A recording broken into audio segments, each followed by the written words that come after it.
Faly miarabanao indray amin'ity fotoana androany izay iarahanao aminay ity. Androany tsika dia hijery hianatra momba ny fankatoavana satria rehefa mampianatra, manazava, manambara momba ny zavatra izay nataon'i Jesosy Kristy ho antsika olombelona izay mpanohitsika dia milaza foana ny olona hoe tsara zany, mety zany, fa ahoana koa nefa ny tokony hankatoavana satria izay ny zava-dehibe dia le mankatoa, ary tena marina mihitsy zany fa zava-dehibe tokoa ny fankatoavana an'Andriamanitra, saingy tena ilaina ihany koa ilay fiankinandoha, fijerenan'Andriamanitra, fahalalana an'Andriamanitra alohan'ny hankatoavana azy, fa eo ny tena olantsika tsy mahay mampifandray sy mijery an'izany. Dia matetika ny toriteny ny fampianarana tena tian'ny olona dia ny fampianarana antsoin'ny olona hoe pratika. Ina moa le antsoina hoe pratika? Ny fampianarana pratika zany dia le fampianarana manoro ny olona hoe zao atao, ataovy makatsy dia ahody iny makary dia ahody lary dia atao makary dia makatsy dia zao fanaovana azy dia mety tsara mihitsy izy. Dia faly foana ny olona rehefa avy manatrika an'ireny hoe ataovy an'izao, ataovy an'izao, ataovy an'izao reny hoe tena zany ka tena pratika azo ampiarina tsara. Kanefa rehefa mandeha ny fiainana dia tsy vita akory ny manatanteraka an'le zavatra pratika atao, ary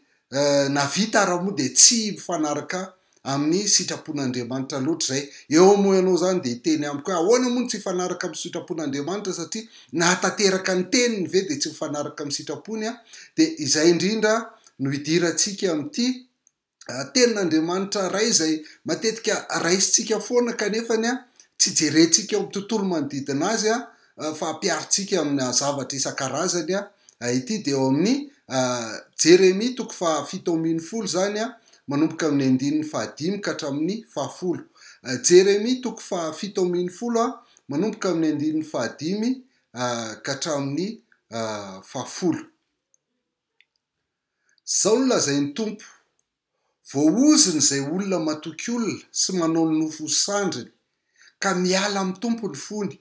fa ho tahaka ny anjavidy any an-tany izy ka tsy mba hita ny soa na dia avy azy zany. Fa onona any amin'ny tany karakaina any tany efitra izy dia any amin'ny tany tsira izay tsy azo menana. Ho tahiana izay olona matoky ny Tompo dia izay manana ny Tompo tokony, fa ho toy ny azo ambolena eo amoron-drano izy izay mamaky eo anilan'ny rano mandeha,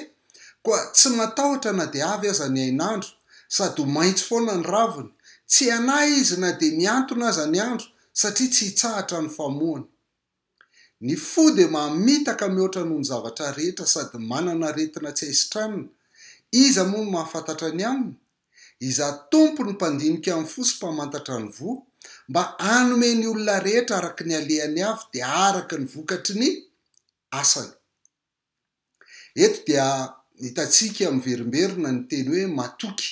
matoky. Ary ny haintsika tsara ny Jeremia 7:10 hoe voaozina izay olona matoky olona. Ny 7 dia milaza izy hoe ho tahiana kosa izay olona matoky an'i Jehova. Ary ny 7:10 ihany koa izay tsy raisitsika miaraka amin'ilay teo aloha foana matetika dia hoe ny fo mametaka noho ny zavatra rehetra, manana aretina tsy azo tranina, iza ny mahafantatra azy iza Jehova ny mpandinika ny fo sy mpamantatra ny vo. Anisany haintsika tsara io teny io ary dia mizara telo tahak'izay tokoa moa ny fandehany miresaka ny olona izay matoky olona izy amin'ny 5:9, miresaka ny olona izay matoky ny Tompo kosa, matoky an'i Jehova izy 7:7 ary miresaka ny amin'ny fon'ny olombelona izy amin'ny 10. Ary ny tontolo manodidina an'io moa zany ny tena fandehan'io dia manambary Jeremia eo amin'ny 1 ka hatramin'ny 4 ny fahotany Joda, ary ny vokatra izay fahotany Joda izay hoe tena voarakitra vy fanoratana mihitsy ny fahotany Joda, tena voasoratra ao am-pony mihitsy ny fahotany, ary voasoratra amin'ny vy sy amin'ny diamondra fanoratana izay sarotro manala azy amin'ny fahotany zany de ino ambony fahotany de eto ny resahany amin'ny altara ny tsangam-bato tsampy ny asera ny fanompo-tsampy ny joda zany de vokatr' zay de ozy izy andiny fahatelo hoe ry tendrombohitra any an-tsaha resaka any Jerosalema izy amin'ny tendrombohitra io ny fanananao sy ny arenanao rehetra de atolotro babo enina de ny toerana fanaovanao sorona koa aza noho ny fahotana tao anatin'ny faritaninao rehetra avy aminao ihany mahatonga anao amony lova zay nomeko anao io zany lay Jerosalema lay tany nampanantenain'Andriamanitra ny zanak'Israely dia ho lasa ho babo any Babilôna zany noho ny aminao ihany mahatonga zany ozy izy noho ny fahotanao ihany ka de ampanipoky ny fahavalonao any amin'ny tany zay tsy fantatrao ianao eny afy zay narehatra ao tamin'ny fahatezerako de irehitra mandrakizay milaza ny fahotany jody izy zany milaza ny vokatra zany fahotany zany izy zay ratsy ka eo anatrehan'izay zany misy an'ilay fahavalo zay ho avy am'izay zany hiady aminy haka anazy de tsy zany moa fa amin'ny Babilôniana hitondra anazy ho amin'ny Babilôna dia mametraky Jeremia amin'ny andininy fahadimy hoe zao lazay ny tompo voaozona zay olona matoky olona sy manao nofo sandriny ka miala amin'ny tompo ny fony dia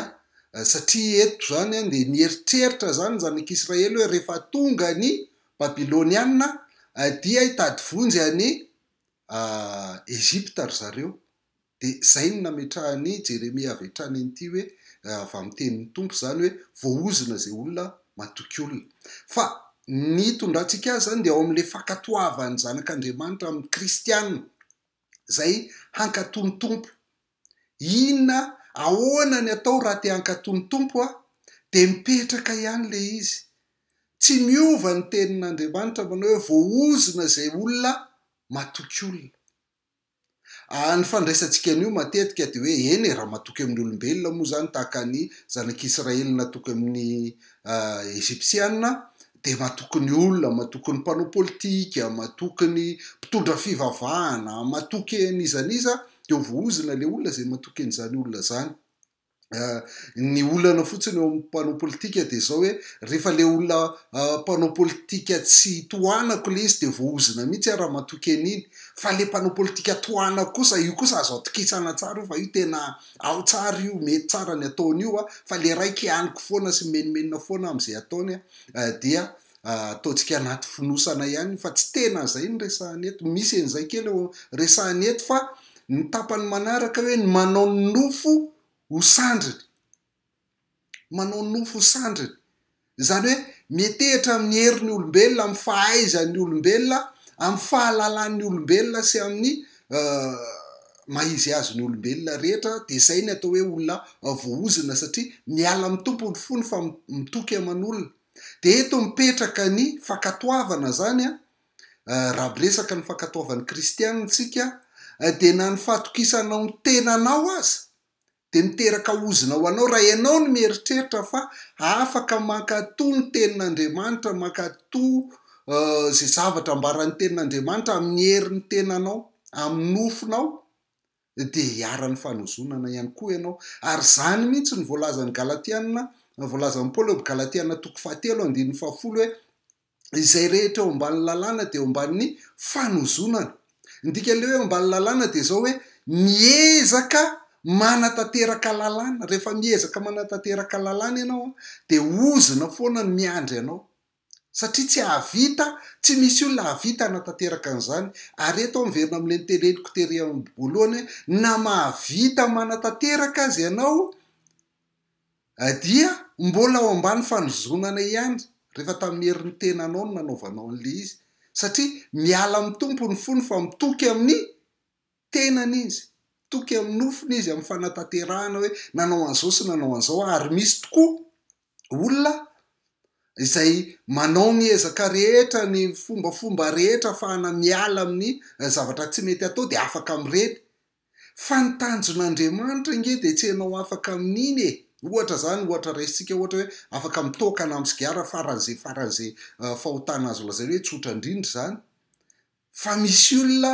manao ny ezaka rehetra de afaka amin'ny sigara izy de afaka mitoka izy fa tsy ny olona afaka amin'ny sigara na afaka mitoka no ankasitran'Andriamanitra fa ny olona matoky azy fa be de be ny kristianina rehefa nandray an Jesosy Kristy izy a de tsy te hiarika sigara intsony. Zay le hoe ny tompony nanafaka azy tao, de zay no ankasitran'Andriamanitra. De itsika mitoky amin'ny tompo ny zava-dehibe, fa itsika miteny foana zany mihevitra foana hoe za nefa nandray an Jesosy, efa fantatro zany zavatra nataon Jesosy ho anahy tao amin'ny hazo fijaliana, noho izany tsy zany tsony ny ilaiko zao, fa ny ilaiko zao de ahoana ny ataoko ahafahako manatanteraka tenin'Andriamanitra. De mitoky amin'ny tenanao ianao zany, matoky amin'ny tenanao ianao dia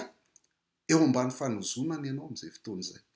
Zay ny zavatra ambaran'ny tenin'Andriamanitra. Ary de eto ny ilazana azy hoe tahaka ny anjavidy any tany gazana izy, rehefa mieritreritra atoky ny tenany hiankina amin'ny tenany, hiantehitra amin'ny tenany amin'ny fanatanterana ny tenin'Andriamanitra, dia tahaka ny anjavidy zany de le lobolobo tsy tena maitso akory any tany gazana fa de maniry tsisy voaniny, tsisy ninina. De tahaka an'izany ozy izy ny olona zay matoky ny tenany amin'ny fankataovana ny tenin'Andriamanitra. De tsy ahita soa izy na de avy azy zany hoe mety misy soa tonga ihany eo fiainany, fa tsy mety afa-po amin'iny izy, fa isaky ny tonga iny de mbola miteny foana izy hoe za te hahazo an'izao fa zao koa mbola tsy ananako, tsy eny efa nahazo an'ity fa za mbola tsy nahazo an'izao tsy ilaiko zany. De tsy mety afa-po ny olona zay miankina amin'ny tenany, zay matoky ny tenany. Onona any amin'ny tany karakaina any tany efitra izy de any amin'ny tany tsira zay tsy azo onenana. Ny tany tsira zany de tsy mahavokatra n'iny nataonao, de tsisy vokatra mihitsy azo raisina ka azo akasitrahana amin'izay zavatra ataony. Mety mahavokatra ihany ny olona, mety mahavita nanao ordinateur, nanao ny Facebook, nanao ny zavatra tsara rehetra, ny fiara sy ny rehetrarehetra. Tsy kristianina fa mahavita zavatra tsara lehibe izy, fa tsy mitondra fiadanana ireny zavatra ireny, tsy mitondra fiadanana ho an'ny olona ireny. Rehefa tsy manana ianao ka mitoky amin'ny tenanao fa tsy mitoky amin'ny tompo, de mitsiriritra an'ireny hoe sambatra izy fa manana an'izao. Fa rehefa nananao le izy de mbola fantatrao tsy hitondra fahasambarana sy fiadanana aminao ihany satria maina, raha vao maina ny ara-panahinao de tahaka ny anjavidy any tany gazana ianao. Ka na ninona soa tonga eo aminao, satria mety misy soa tokoa tonga. Rehefa miezaka be tsika amin'ny zavatra amin'ny herin'ny tenantsika, mianatra be, mitady vola be sy manina, de mitonga tokoa ny soa. Fa tsy mitondra fiadanana, tsy mitondra fifaliana, tsy mitondra fahasambarana ho anao zany rehetrarehetra zany. Dia amin'ny andininy fahafito sy fahavalo indray izy de ny mifanohatra amin'izay hoe hotahina zay olona matoky ny tompo de zay manana ny tompo tokony.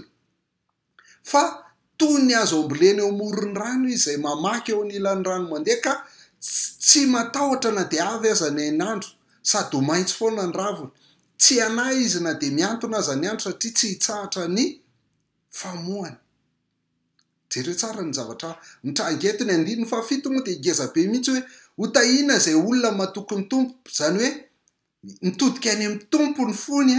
de miankina amin'ny tompo izy amin'ny zavatra ataony rehetrarehetra. Tsy le voalohany nandray an Jesosy Kristy iny ihany ny zava-dehibe aminy, de hoe manana bie makany an-danitra izy, fa amin'ny fiainany isan'andro izy amin'ny fankataovan'ny tenin'Andriamanitra izy, de amin'ny fiankinany sy ny fahalalany an Jesosy Kristy no anatanterahany an'izany. Le voalohany zany le izy mitodika amin'ny Jesosy Kristy, lay mino an Jesosy, le mandray an Jesosy, le filazantsika azy. Fa ny faharoa de manana ny tompo tokony de amin'ny fiainany isan'andro mihitsy, isaky ny ankatoa tenin'Andriamanitra izy, de amin'ny fiankinany an Jesosy Kristy. Jereo tsara, rehefa isaky ny manainga zavatra tsika de tsy maintsy miankina, tsy maintsy miantehatra foana amin'ny tany ohatra ahafahantsika manainga zavatra. Rehefa tena mavesatra be ny zavatra de asina pneu eo ohatra, de asina le hazo lavabe iny de mitehatra am'le pneu iny, de manainga an'le zavatra ery amin'ny ilany ery, de voainga iny. Rehefa anainga zavatra tsika de tsy maintsy miantehatra amina zavatra anankiray foana. Ka tsy mety de ny miantehatra amin'ny olombelona, miantehatra amin'ny herin'ny tena, fa ny tena mety de ny miantehatra amin'ny tompo, ny matoky ny tompo ary ny manao an'ny tompo tokony amin'ny fiainana isan'andro. De rehefa izay no atao de ozy toy ny azo ambolena eo amoron'ny rano izy. Jereo tsara ny fahasamihafana tery aloha le olona matoky ny tenany de tahaka ny anjavidy, fa le matoky ny tompo de tahaka ny hazo. anja vidy any amin'ny tany karakaina fa eto indray azo eo morony rano mandeha. De rehefa rano mandeha moa zany de io na ririnina na fahavaratra na lohataona na fararano dia mandeha mandalo eo foana io rano io de azonao trohana de azonao akana an'lay seva zany le rano iny avy any amin'ny fakany avy any ny akan'le le hazo azy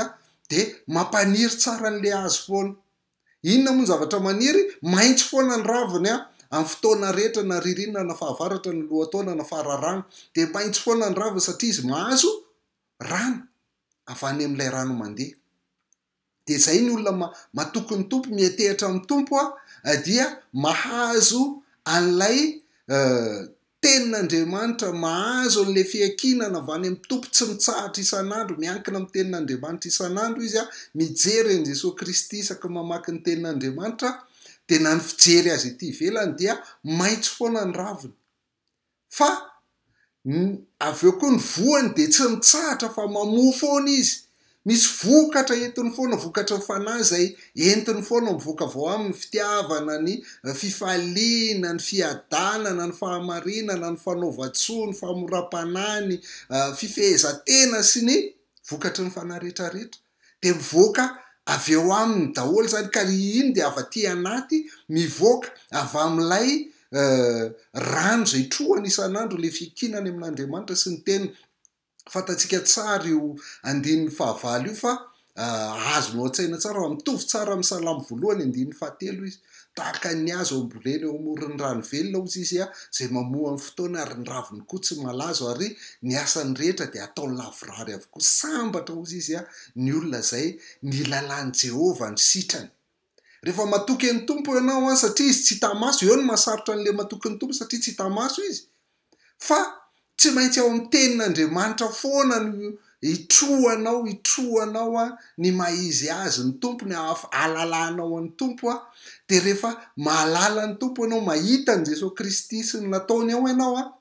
dia hovainy zany, hitovy endrika amin'ny Jesosy Kristy ianao. De Jesosy Kristy no mahatateraka ny tenin'Andriamanitra. Tsy maintsy nahatongavan'i Jesosy Kristy de hanatanteraka ny lalàna.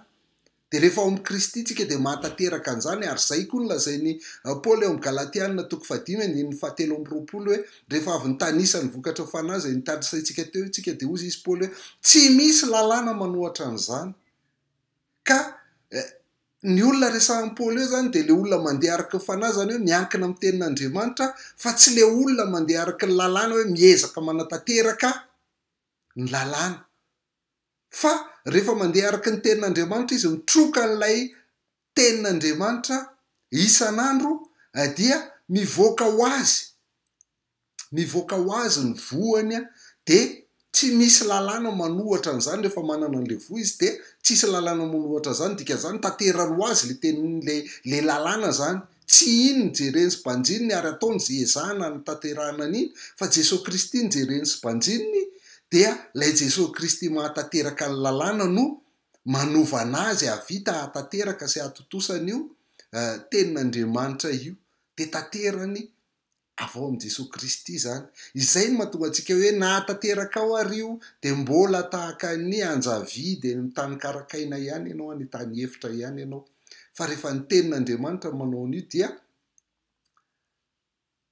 maitso foana ny raviny izay hitan'ny olona ety ivelany, fa vokatry ny fanahy ao anaty ihany koa dia tsy mitsahatra ny famoahana. Zany ny olona sambatra ozy izy ny salamo voalohany. Ankoatr'izay de misy zavatra anankiroa hitantsika eto. Lay olona zay matoky ny tenany sy matoky ny tompo mety misy soa tonga ihany eo aminy. Rehefa mahatateraka ny tenin'Andriamanitra ny antsika matoa io no men'Andriamanitra ho taterahana de tsara, misy vokatra tsara foana le izy. Fa na soa raha ny tonga eo aminy ozy izy de tsy hitany akory zany, tsy mitondra fiadanana sy fifaliana ho azy zany, fa vao maika mampimenimenina azy foana ny zavatra rehetra zay lalovany satria misy tsy ampy foana ny fiainana. Fa ho an'ity olona ty kosa de zao hoe nahavy ary ny ainandro. Ary ny ainandro moa any tany Palestina na tamin'izany fotoana zany na hatramin'izao mamay be, tanika be ny masoandro ary tena mamay be. Fa mety hitranga zany ny zavatra mafy zay lalovana indray ho an'ity olona zay matoky ny tompo ity. fa na izany ara maitso foana ny raviny ary tsy matahotra izy sady tsy manà eto mila azotsika afaka ny tahotra afaka ny fanahina satria fatan'le Andriamanitra isaka mamaky baiboly izy de mijery an'io Andriamanitra io jery an'io Jesosy Kristy io fatany io fatany zavatra hain'io sy azon'io atao de zany mahatonga anazy tsy matahotra sy tsy manà tsy hoe tsy mivaky loha fa mahatoky ny tompo izy hoe vitan'Andriamanitra ny manampy anahy manalana an'io miaro ana amin'io zavatra io amin'ny fotoana rehetra de zay no mahatonga anazy tsy mitsahatra mamoa na inona zavatra lalovany na mafy na mora ny zavatra lalovany dia hitra amin'ny tapany farantsika zany hoe ahoana raha ny mahatonga an'Andriamanitra zany tsy manaiky mihitsy ny fiezahantsika hankatoa azy sy hanatanteraka ny tenin'Andriamanitra dia ny 1:7-10 hoe ny fo de mamitaka mihoatra noho ny zavatra rehetra ozy izy ary manana aretina tsy haisitranina iza no mahafantatra ny aminy ny fo mbola hoe naratsika ny momba ny fo ndray androany fa etotsika de mametraka fotsiny fa ny fo zay tia ny tenin'Andriamanitra rasahany eto de lay maha-olombelona ny olombelona lay fisainany le fiziny ray manontolo mihitsy ny atao hoe fo ary io ny amperahany amin'ny voa ery amin'ny 1:10 zany ataon'ny paralelisme amin'ny fo sy ny voa zany hoe lay ao anaty ny olombelona mihitsy no resahany eto tsy lay tovakena fa lay maha-olombelona ny olona mihitsy de ozy izy hoe mamitaka mihoatra noho ny zavatra rehetra io ary manana aretina tsy haisitranina tsy vitany hoe ezaka zany de ataovy madio ny fonao mila miezaka tsika manadio ny fotsika mila tsara fotsika mila malemy fanatsika sy ny rehetrarehetra ohatr' zany fa tsy azo tsy vita tsy azo sitranina ny fo ary izy io de mamitaka mieritreritra ianao hoe tena mety ranga zany ataoko zany tena ohatran'ny mety zany zay mihitsy le fisaina ny fonao ny fo misaina amin'ny filazan'ny tenin'Andriamanitra azy misaina ny fo fa tsy lay fihetseham-po le sentiment fotsiny akory fa mamitaka io tsy azo ianteherana ny fonao maizy azy ianao ary tsisy mahafantatra ny aminy de tsika mieritreritra zany hoe iny olona iny kosa de mahafinaritra iny tena mpanompon'Andriamanitra be iny ngambo ohatr'izao iny ohatr'izao fa ny fo dia mamitaka tsy azo iankinana tsy azo anteherana eny fa io fonao io eny fa na de efa nidiovin'i Jesosy Kristy ary io na efa nandray an' Jesosy ary ianao de misy fotoana avelanao any zany Jesosy Kristy zany fa ozy ianao hoe alao fa ataoko ty fa vitako ty zay le asan'le fo zay za efa manana an' Jesosy de alao fa ataoko ty zay le mitoky amin'ny teny zay fa tompo mahita sy mahafantatra an'io hoe tsy azo iankinana io tsy azo anteherana mihitsy le zavatra mivoaka avy ety amintsika fa izy ihany mahay manamboatra ny fo zay le hoe manova ny fotsika ka tsy le fiovana voalohany ihany zay tena efa zava-dehibe zay fa lay isan'andro isaka mamaky tenin'Andriamanitra sika de mamela ny tenin'Andriamanitra ameno ny fotsika nadio amin'ny fotsika anova ny fotsika amono lay fotsika vato de anolo ny fotsika io lasa fonofo ihany lazainy Jeremia ary amin'ny toko fa 1:30 zany anovan'io ka ny fo io zany ny aretin'io fo io zany de tsy azo sitranina io fa ny mahatsara sy mampeteny fo io de vonoina ary izay ny mahazava-dehibe ny fijerentsika an' Jesosy Kristy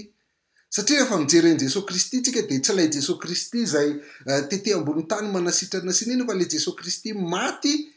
ho atsika teo amin'ny hazo fijaliana zay le Jesosy Kristy mila jerentsika dia ny atao dia manombo ny nofotsika ny fanahintsika ny fotsika miaraka amin'ny Jesosy Kristy eo amin'ny hazo fijaliana tsy manasitrana ny fo fa mamono an'io fotsika io de rehefa maty io maty miaraka amin'ny Jesosy Kristy